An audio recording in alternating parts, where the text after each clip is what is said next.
Troisième et dernière partie de l'Africa Newsroom, toujours accompagné de notre invité, M. Hamidine Kane, et de notre éditorialiste Alfred Chango. L'actualité économique à présent, la politique des grands travaux se poursuit au Togo. 11,4 milliards de francs CFA ont été débloqués pour la construction de 406 km de pistes rurales, un projet en partenariat avec le secteur privé et les investisseurs étrangers. Deogracias Podo. D'ici 11 mois au plus tard, le Togo va se doter de 406 km de pistes rurales. La réalisation de ces tronçons routiers est estimée à 11,4 milliards de francs CFA. Ce projet s'inscrit dans le cadre de la première phase du programme d'urgence de développement communautaire.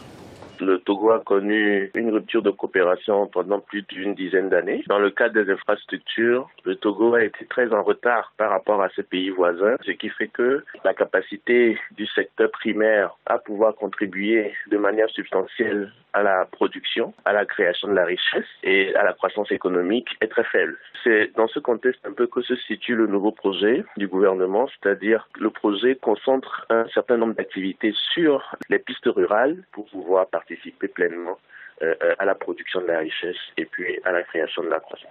L'enveloppe financière allouée aux travaux est arrêtée à 11,4 milliards de francs CFA. À noter que la grande partie de ce financement vient du gouvernement togolais. On estime aussi à 3 milliards de francs CFA la contribution du Japon. Le secteur privé fait partie des clauses du projet avec 12 entreprises privées qui seront actives dans la réalisation des travaux des pistes rurales.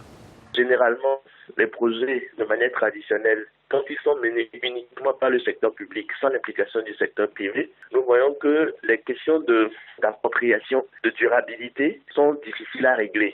Je pense que c'est dans cette dynamique que se situe le Togo aujourd'hui, pour essayer de faire en sorte que l'État ne prenne pas en charge toute l'action de développement, mais l'État fera sa part, mais il faut que le secteur privé aussi puisse prendre une participation importante pour faire en sorte que nous puissions assurer une durabilité dans les projets. Ce projet du gouvernement togolais, dont la phase pilote va durer 3 ans, ambitionne d'améliorer les conditions de vie des populations des zones rurales à travers les infrastructures socio-économiques de base. Selon les estimations, en 2016, plus de 6600 km de pistes rurales ont connu des aménagements au Togo, des travaux que le gouvernement prévoit effectuer davantage dans les années à venir. Monsieur Kane, cela fait plusieurs années que le gouvernement togolais investit dans les infrastructures, mais ces financements ne couvraient pas l'ensemble des besoins associés. Le secteur privé semble finalement être la solution. Oui, je crois que le secteur privé, de toute façon, il faudra l'y associer, mais comme je l'ai dit tantôt, il faudra que l'État prenne une grosse partie. Ça veut dire qu'il ne faudra pas que ce soit comme par exemple l'autoroute de Dakar, où je crois que la concession a été faite pour 25 ans. Et puis cette concession, c'est vrai qu'elle a rendu un grand service aux habitants de Dakar, du Cap-Vert, mais pour 25 ans, pour une société privée, c'est beaucoup. Et puis donc, il ne faudra pas aussi que le Togo rentre justement dans ce même cheminement. Il faudra que le privé soit présent. Les privés d'ailleurs togolais, les privés togolais peuvent le faire. Parce que je crois que ce n'est pas la difficulté, mais c'est le manque de moyens financiers. Et le manque de moyens financiers, ils peuvent s'adresser soit à la Banque africaine de développement ou bien aux institutions financières internationales. Mais il faudra que l'argent qui a été octroyé aille justement pour les infrastructures et non pas dans d'autres poches un peu obscures. Alfred. Oui, il n'y a pas de développement sans infrastructure, sans équipement. Et le fait que l'État et le privé s'associent pour construire ces routes, c'est une bonne chose. Mais ce qui me rassure aussi, c'est la présence des Japonais.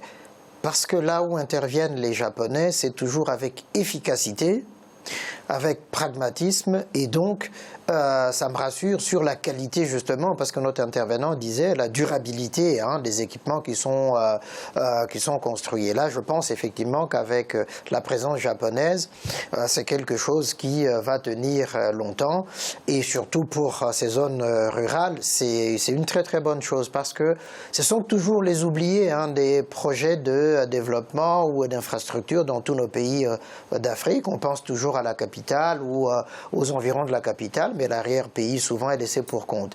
Or, comme nos pays sont à 70% agricoles, donc à 70% la majorité elle est rurale, il faut justement investir dans les routes qui permettent d'évacuer les produits agricoles pour les amener à leur point justement de vente et de commercialisation. Et cela permettra également de freiner l'exode rural. Absolument, c'est très important puisqu'on assiste aussi au dépeuplement des villages. Les jeunes ne trouvant pas leur compte préfèrent aller grossir le nombre justement des chômeurs ou alors ceux qui sont dans l'informel dans les grandes villes. Donc ça serait aussi une des solutions. Merci Alfred. Le Kenya n'en finit plus avec les scandales de corruption. Dernière affaire en date, le détournement présumé de 50 millions de dollars destinés à un programme de santé. Des personnalités proches du gouvernement ont été mises en cause. On fait le point tout de suite avec Amira Benjabala Jean-Pierre et on en parle juste après. Nouveau scandale de corruption au Kenya. Les autorités du pays enquêtent sur une présumée fraude de 50 millions de dollars.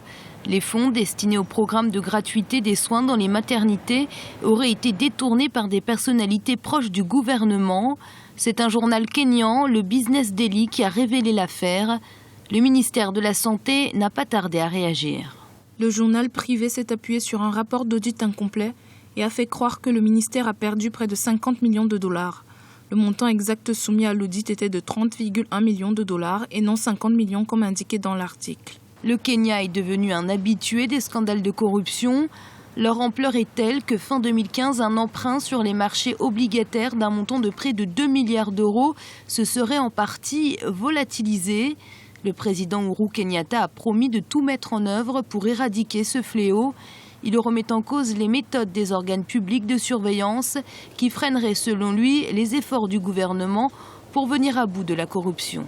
Certains de nos services publics sont en proie au gaspillage et à la corruption. Ce gaspillage menace la productivité que nous avons si péniblement commencé à construire. L'enquête sur ce détournement d'un programme sanitaire est menée par la direction kenyane des enquêtes criminelles, la Commission pour l'éthique et la lutte anticorruption, mais aussi par le Bureau national d'audit de l'État. La présence de ces organes dans le pays semble pourtant ne pas être en mesure de relever les défis imposés par ce fléau. Monsieur Khan, la corruption est un véritable fléau au Kenya. Oui, bon, c'est un fléau et puis je crois que c'est la communauté internationale qui le sait. Les Kenyans tous sont débités. Donc le gouvernement kenyan doit faire son autocritique. Le président Kenyatta a dit qu'il s'attaque à la corruption, mais en fait, il ne s'attaque à rien du tout. D'ailleurs, il amplifie la corruption au Kenya. Donc, je crois que la justice kenyane, si elle est réellement indépendante, c'est elle qui doit faire justement, qui doit chercher des éclaircissements là-dessus. Et puis punir le plus sévèrement possible justement ceux qui sont en train de miner ce pays. Parce que s'il n'y avait pas cette corruption, le Kenya allait être réellement très loin, par exemple, dans le développement. Mais la corruption, là où elle freine le développement. Et puis le Kenya, malheureusement, les dirigeants kenyans sont excessivement corrompus. Et puis que ce soit dans la haute administration, que ce soit chez les députés, la corruption gangrène justement l'économie kenyane. Alors Alfred, le président kenyan a surprendre des mesures pour lutter contre cette corruption. Que pensez-vous justement de ce qui a été fait jusqu'à présent ?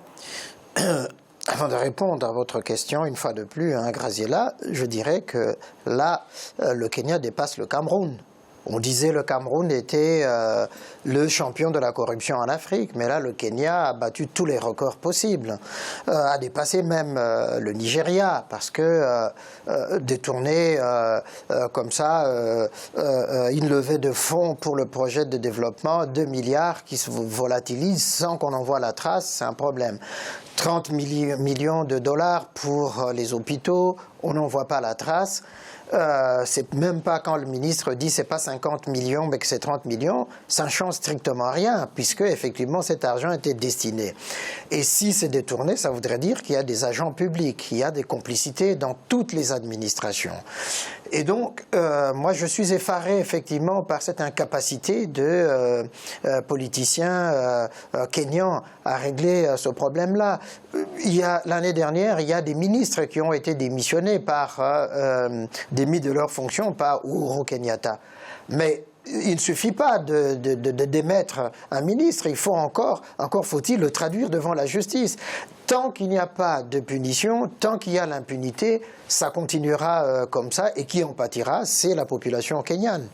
Monsieur Khan, concrètement, comment lutter efficacement contre ce fléau au Kenya, mais pas seulement, dans le reste du continent? Mais je crois qu'il y a des mesures répressives. Déjà, il faudra que la justice soit très indépendante, et puis que les avocats aussi, et puis les bâtonniers soient sans reproche.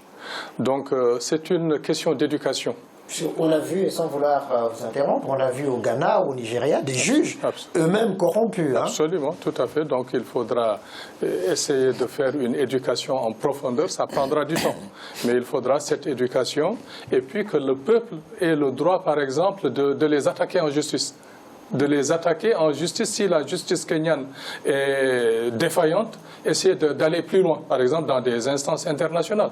Soit les attaquer par des tribunaux américains, parce que là-bas ça ne badine pas, les attaquer par des tribunaux américains, et puis aller jusqu'au bout, parce que ça c'est inconcevable, c'est toujours le peuple africain, les peuples africains qui en pâtissent. Et puis on voit des gens sortir avec des milliards, se rouler dans de l'or, alors que la population ne vit même pas avec $1 par jour. Merci, Monsieur Khan. 1,3 milliard de dollars, c'est notre chiffre du jour et il correspond au montant que le gouvernement du Libéria cherche à mobiliser pour relancer son économie mise à genoux par l'épidémie d'Ebola et la chute des cours des matières premières. Alfred, de quelles options dispose le Libéria pour lever ses fonds? Bon, Ellen Johnson-Sirleaf n'a pas beaucoup de marge de manœuvre, mais elle peut jouer sur le fait que c'est une ancienne fonctionnaire justement du Fonds monétaire international et donc jouer de ses relations pour solliciter auprès des investisseurs officiels publics, les partenaires traditionnels, c'est-à-dire la Banque mondiale, le Fonds monétaire, ou aller frapper à la porte de la Banque africaine de développement, ou alors des investisseurs privés, que ce soit chinois, etc., ou, comme le font un certain nombre de pays africains, aller vers les fonds d'investissement des pays du Golfe Persique, le Qatar, le Koweït, Dubaï ou l'Arabie Saoudite, et puis aller dans ce fonds islamique pour solliciter des prêts. Monsieur Khan, quelles sont à ce jour les priorités économiques du Libéria? Les priorités sont nombreuses. Bon, il y a les infrastructures déjà. Il y a l'éducation, il y a la santé, parce que je ne sais pas si vous vous rappelez, dans les années 70-80, le Libéria avait une couverture médicale l'une des plus performantes en Afrique. Les hôpitaux libériens étaient connus pour leur sérieux et le travail qu'ils effectuaient, ou bien les malades qui étaient traités étaient bien traités. À l'heure actuelle, justement, depuis la guerre civile qui a sévi pendant quelques années dans ce pays, la couverture médicale est nulle. Donc il faudra rebâtir, je crois, une santé publique efficiente. On l'a vu aussi avec Ebola. Absolument, tout à fait, avec Ebola, parce que c'était une catastrophe générale, que ce soit au Libéria, en Sierra Leone et en Guinée. Voilà, donc une santé publique efficiente. Et puis aussi, il y a l'éducation. L'éducation est déficiente au Libéria depuis la guerre civile. Donc, et puis les infrastructures, et puis effectivement l'énergie, parce que l'énergie est déficiente aussi au Libéria. Donc les secteurs sont énormes, donc il faudra prioriser. Alfred. Je pense effectivement qu'il y a le secteur énergétique qui est important, le secteur de la formation, mais je pense aussi de l'agriculture pour sortir un peu du tout caoutchouc ou fer ou or, ces rentes qui subissent les fluctuations du marché. Donc il faut aller plutôt vers le développement de l'agriculture, le financement de l'agriculture. Merci Alfred. C'est à présent la fin de cette émission. Le dossier du jour de ce vendredi sera consacré au système de cars rapide au Sénégal. Monsieur Hamidine Khan, merci d'avoir été sur ce plateau. Je rappelle que vous êtes docteur en économie et en intelligence économique. Merci. C'est moi qui vous remercie. Alfred, merci également d'avoir été avec nous. Très heureux de vous avoir retrouvé, Graziella. Vous avez dirigé avec beaucoup de grâce. Merci infiniment. Et puis à mes très chères téléspectatrices aussi, merci de leur accueil bienveillant. Et merci à vous, chers téléspectateurs, de nous avoir suivis. Restez sur Africa 24 dans un instant, le journal de la rédaction.